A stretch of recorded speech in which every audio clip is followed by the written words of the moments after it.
Hi, everybody. Thanks for joining in what we hope is going to be the first of a series of podcasts that we're calling the Insight series. Today, I've managed to grab our CEO, Shru Morris, for a virtual coffee just to have a chat about how we've responded to COVID as a firm and get Shru's perspective on some of the challenges we've faced and the decisions that we've been made. And as importantly, perhaps more importantly, given where we are, how Shru sees the post-COVID environment working. For those of you who don't know Shru, Shru is the CEO at Napthens. Shru is an accountant by training, has worked in the accounting profession as an accountant, subsequently as an FD in a number of businesses, and has been CEO at Napthens now for a number of years. I'm one of the corporate partners here at Napthens, so I'm going to be asking Shru a few questions, but I think the reason we thought this might be interesting for people is because of Shru's perhaps unique insight into the response to COVID as a CEO of a business, but also with the privileged position that we have in seeing so many of our clients and how they've responded. So Shru, thanks for joining us. Thank you, Richard. This is our first attempt online, so the makeup department isn't available to me, so apologies for that. Hopefully this will be something that is useful for people. But Shru, I thought if I could just start off really with a question. What have you learned as a CEO about our business since the COVID outbreak? Yeah, so I think really probably the strength and resilience of our team and our people, our ability to, I guess, answer the question of the art of the possible. So we've been incredibly flexible and adaptable to a situation that none of us have ever come across before. And our ability to respond very, very quickly has been absolutely fantastic, really. And that's not just kind of the internal operational side of things, but I think all of us have seen the government guidance changing daily. We've had different, messages from the Prime Minister every day. And actually our ability to service our clients has been very dependent on our responsiveness to that government guidance. And actually we've been able to support our clients very, very, very quickly as well. So what I would say is, as you said before, I've got a perspective internally and externally. I think our ability to be flexible and adapt will see us through to the next stage of this global pandemic. And do you think that was because of the nature of our business, or do you think it was because of things that we'd done previously, which by good luck or judgment happened to work? Yeah, I think, we've talked a lot about innovation, really. And as a law firm profession, it's always quite difficult to demonstrate how innovative you can be, really. But I think as a firm in Napthens, I've always been struck by how many different ideas come out from different people. And we've already been on that trajectory, really, as to how connected we are with our clients and our people internally as well. We talk a lot about together is better, and that is really meant to encompass our relationship with not only our teams internally, but our clients and the business ecosystem in the Northwest generally. So I think all of that, I think our team's sort of sense of shared contribution means those ideas and those opportunities to innovate, we've taken to another level during this global pandemic. Brilliant. Now, look, I mean, that's great. There must have been some areas where you thought, oh, crikey, that hasn't worked so well. Things that we perhaps don't do well. I don't need to give our dirty secrets out, but anything that you saw where you thought, actually, with hindsight, we would have addressed that or done that differently? Yeah, I mean, there's definitely no textbook, unfortunately, as to how leaders deal with a global pandemic. That's for sure. So we've all been a bit of learning on the job to a certain extent. I think initially, your initial feeling is that you've got to have all the answers as a chief exec, or even as a board. You've got to have all the answers. You've got to shield everybody from what's actually going on in the outside world. But actually, there's no hiding to what is going on outside, in the outside world. So I think initially taking a lot of that on myself is probably something I learned quite quickly to change. And I think the impact of communicating regularly with our people and getting feedback from people about, guys, we're in this together. It's not a perfect world. It's almost, we're making quick decisions. Have we got it right? Listening to that feedback and saying, right, well, we need to change things. And as I say, not taking it all, it's not always the board's responsibility. It's everybody's responsibility. So I certainly think that is a skill that I will take through to, as I say, to the future, really, of leading this business. No, well, as part of the film, I've noticed how the communications had to change because we can't sit in a we've been speaking a lot more often. One of the things which I found as someone not sort of on the executive team is your background in accounting and finance feels to me like it's given you a lot of tools that as a CEO you've been able to make sort of CEO decisions on the back of data and your expertise in accounting and finance. Is that something that you found particularly useful? I think if you looked at sort of what is high up on the board's agenda at the moment, it's very much around reporting on the past, but very, very quickly. So it's weekly reporting. It's also the forward-looking position as well, which I think maybe some businesses miss when the good times are there, really. At the moment, we're in a crisis situation. One thing I've learned with my experience is make sure that you don't forget the forward-looking stuff and making decisions with enough analysis and enough data that you're making decisions quickly but effectively as well. So, it is a lot about the sort of understanding of the wider economy and the impact that can have on your business. I guess also just having lived through a recession before as well, working, I was in practice then and seeing what the impact was in those, in some of the businesses that I acted for, and some of the lessons learned as well. So, it is a combination of, quick financial decision making, but also making sure that you've got the longevity and the sustainability in your business going forward. I want to talk a little bit later about what you think are the key things to talk about, but actually that's something maybe that you've raised, that sort of teamwork. So I know that you have contacts, other CEOs, other leaders and other professionals, as well as access within the firm, I guess, to quite a wide range of expertise. How much have you drawn on that network to help drive some of the decision making? Yeah.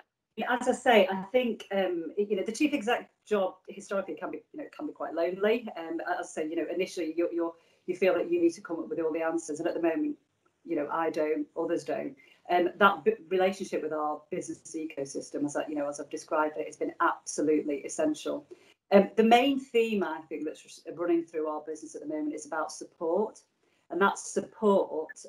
Me with other leaders, me supporting other leaders, leaders supporting me, means that we can help support our clients as well. I think just picking up the phone to people and just having an informal chat about how you're feeling is quite powerful.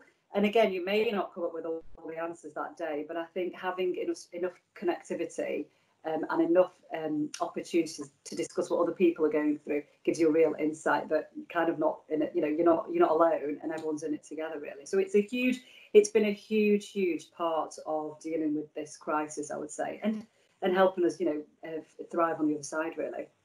No, great. So that's great. One of the things that I've heard a lot is the use of the word new normal, and a lot of people saying, well, this is going to change the world. We're a law firm, and whilst we pride ourselves on being innovative and dynamic, I'm really interested to know what you think the new normal means, if it means anything at all. Yeah. So it's funny, really, because I think the new normal was sort of changing on a daily basis a few weeks ago, and it was like, is it going to be this? Is it going to be that? I think things have settled a little bit now, and I think the new normal, on a macro level, what I would say is the thing around people's ability to change and be flexible, I think will accelerate the pace at which business will operate now. I think certainly from a Northwest point of view, a lot of businesses have shown they can be quite adaptable to what's happening around them. And I think things like getting products to market quickly, changing their manufacturing processes to deal with what's happening around us. We've never really been forced into that situation, probably since the war. And I think now we were able to embrace that pace of change, which I think will be a great stimulus in the Northwest economy. I think that does go for us as a law firm. I think our ability to respond to the change in our environment around us will help us support businesses much more effectively, because we've understood what's gone on over the last, and everyone's been in it together. I think it will help our ability to support those businesses going forward. I think on a sort of more operational level, I think the genie's out the bottle, really, in terms of the options that we can now give our workforce, really. It may not be for everybody. Interestingly, whilst I've not been able to see a lot of people face to face, I've actually never felt more connected. And I think it's the instantaneous way you can connect with people through technology, which means you've not got 3 weeks until a meeting goes in the diary. You can connect with people quite instantly. There's still a place for face-to-face meetings. There's still a place for teams working together. But it's giving people and your workforce options. That's what I would say, giving people that, those options. So that thing around property versus technology will be a conundrum I think a lot of businesses will be thinking about now. So, as I say, from a workforce point of view, I think it's making sure that you listen to what's worked well for your staff, and making the most of the opportunities for agile working now, because again, we've shown the art of the possible, which we may not have done as a law firm, a few months ago.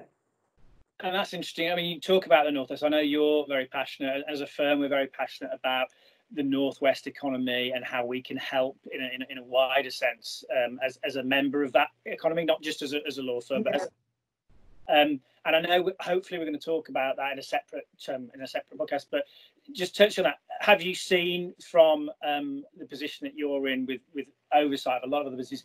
You touched on it earlier, but you obviously feel that the Northwest responded well.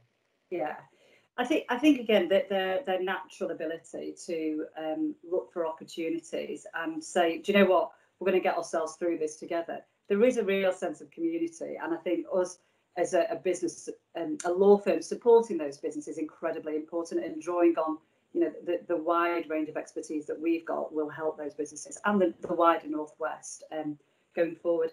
I think the point around the fact that we can connect to a wider audience now through technology is really helpful as well. So, we're holding a number of webinars.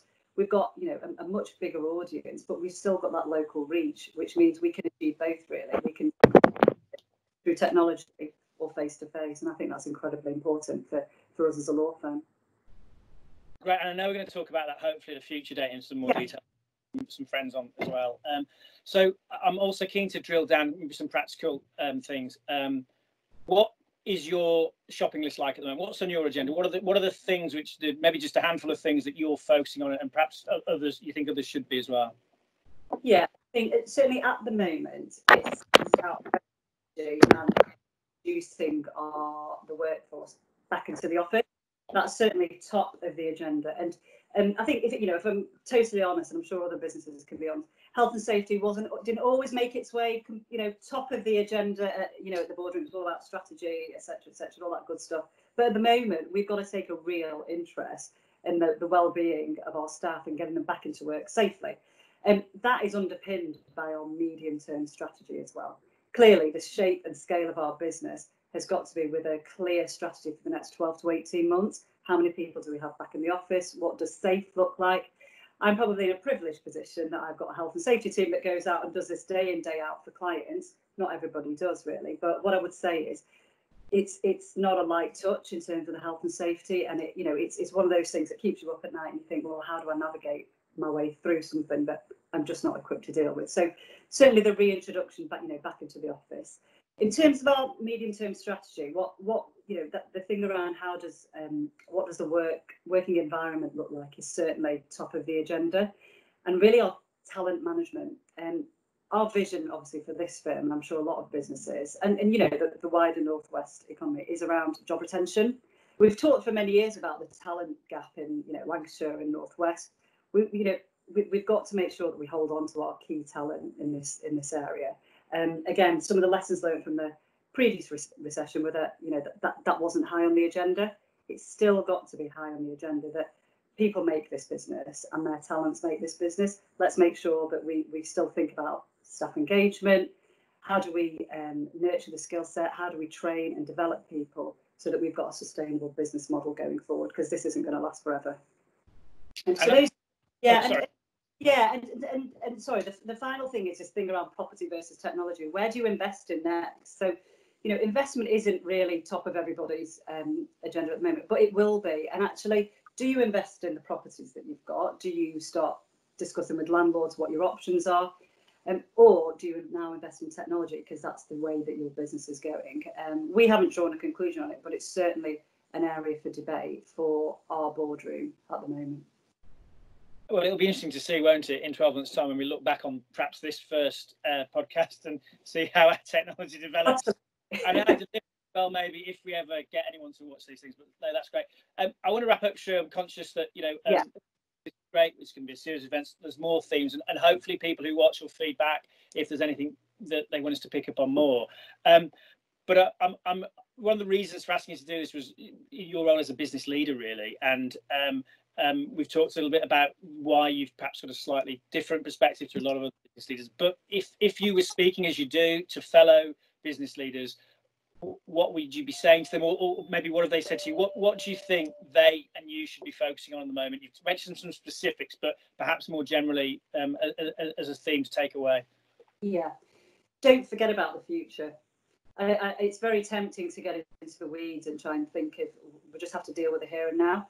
I think giving your business and your firm that sense of new purpose and direction, hope is our biggest asset at the moment. And I think giving people, this is where we're all heading to, being transparent about what on, your strategy may have changed fundamentally. It may only have changed slightly, but making sure that everybody knows that's the direction that you're going in. I think the excitement of the last few weeks means that it is quite difficult to get your head out of that and think, well, what does this future look like? Because we're all talking about new normal. But I think just having the time and effort to think about that and bringing your team along with you as well. The other thing I would say is around making sure that you're making quick and effective decisions. Really, it's the way I describe it is speed over elegance at the moment. I've got 4 bumper stickers that this. And I'm writing them all down, so we'll maybe get a bingo chart the rest of these series. I think just that point around being really responsive, but it's changing daily, making sure that you're up to date with what's going on, but making quick decisions, and you understand your business better than anybody does, but it is speed over elegance. We're not operating in a perfect world anymore, and those effective quick decisions I think will stand you in good stead in the long run.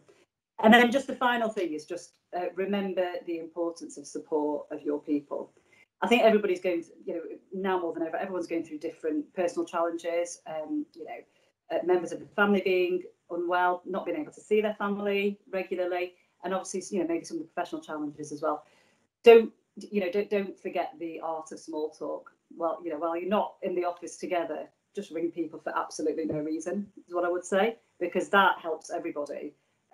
Just be connected, really. As I say, relationships are the most important thing that runs through this business, and that's no different now than it ever was, really. So that those are the key things that I'd take away from this. Great. Well, thanks, Shru. That didn't feel as painful as we thought it might.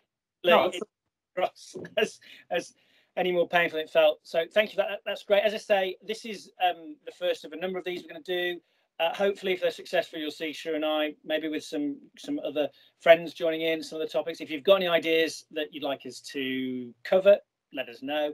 Anything that we've discussed today where you think as a firm we can help professionally, or maybe just commercially you want to have a chat, again, contact details, please get in touch with us. As Sue said, relationships are key. We've not stopped talking to people. We just started doing it digitally. So thanks very much for joining, and we look forward to seeing you on the next one. Thanks for your time, Shru. That's been great. Thanks. Bye.